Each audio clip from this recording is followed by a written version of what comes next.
In previous lessons, we have learned about the major chord, which is a major third followed by a minor third. And we've learned about the minor chord, which is a minor third followed by a major third. And we've done these at different places and in different positions. For instance, we've played this chord as this formation, and as this formation, and as this formation. Now we're going to look at some of the notes between the three notes that we are playing when we play this chord. When we think of the notes in the scale, to practice the notes in between the ones we use, I want to give them all the numbers that they would have if they were in the do, re, mi. So let's look at do, re, mi, fa, sol, la, ti, and then do is 1 again. Let's give this 1, 2, 3, 4, 5, 6, 7, and again 1. Then the notes that are used in the major chord, and that's what we're going to look at right now, are 1 and 3 and 5, no matter where you play them on the piano. That's the major C chord. But there are notes in between this one and this one and this one and this one that we have not used. Let's see if we can figure out how to use them. There's a sort of trick. If you're going to play the C chord, C major chord, using these three notes, and use these three, you have to use these three as less important. So you always have to begin and stop on one of these three.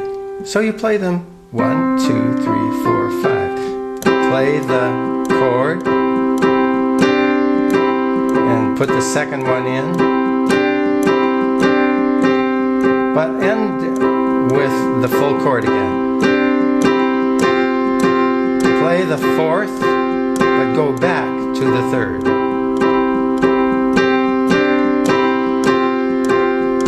Play the sixth, but go back to the fifth, so that we know that we're in this C chord. Don't stop on notes that are not in the chord. And just get used to that.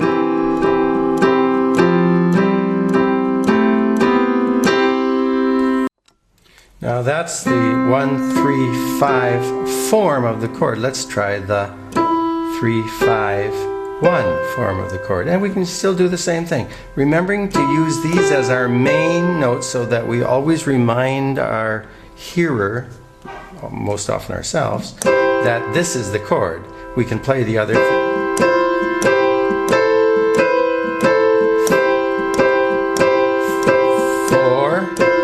5, which is in the chord, 6, 7.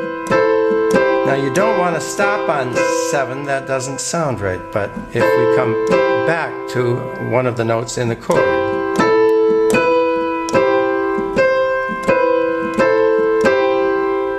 And we can do this with the other inversion, where the fifth note is the first note of the chord.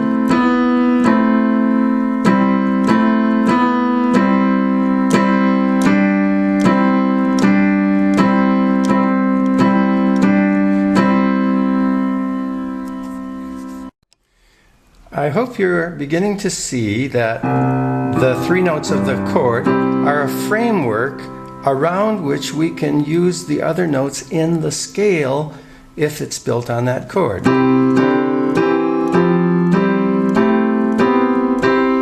As long as we don't stop on incidental notes, but use them to get to notes in the chord. So we can play I Come From Alabama like this.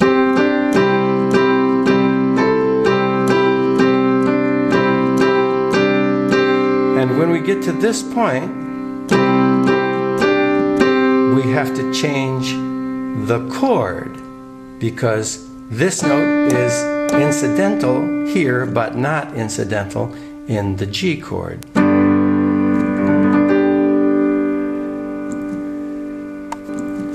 If we are using the G chord as 1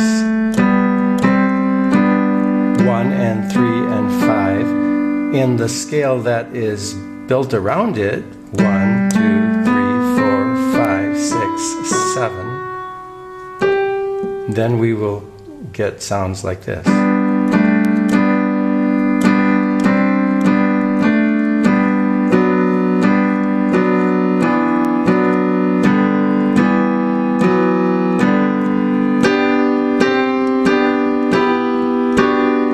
Noticing I'm playing this form, this form, this form, and the notes 2, 3,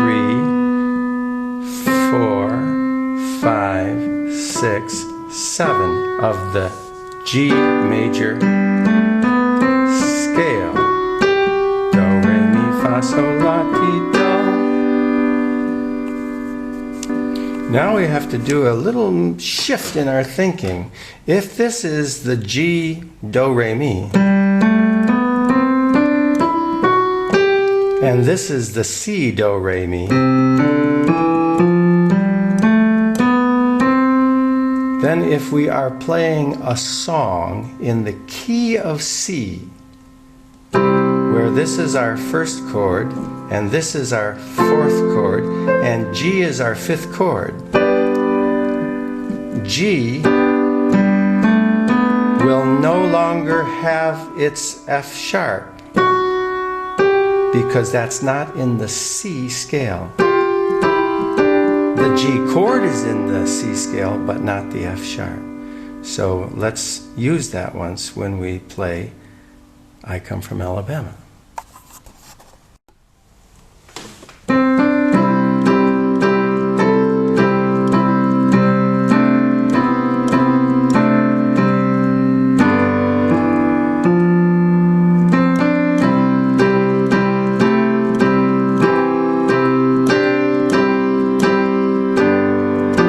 Sometimes I'm playing the melody in this hand, sometimes in this hand.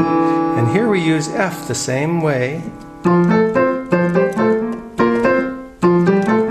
but we don't need this one because it's not in the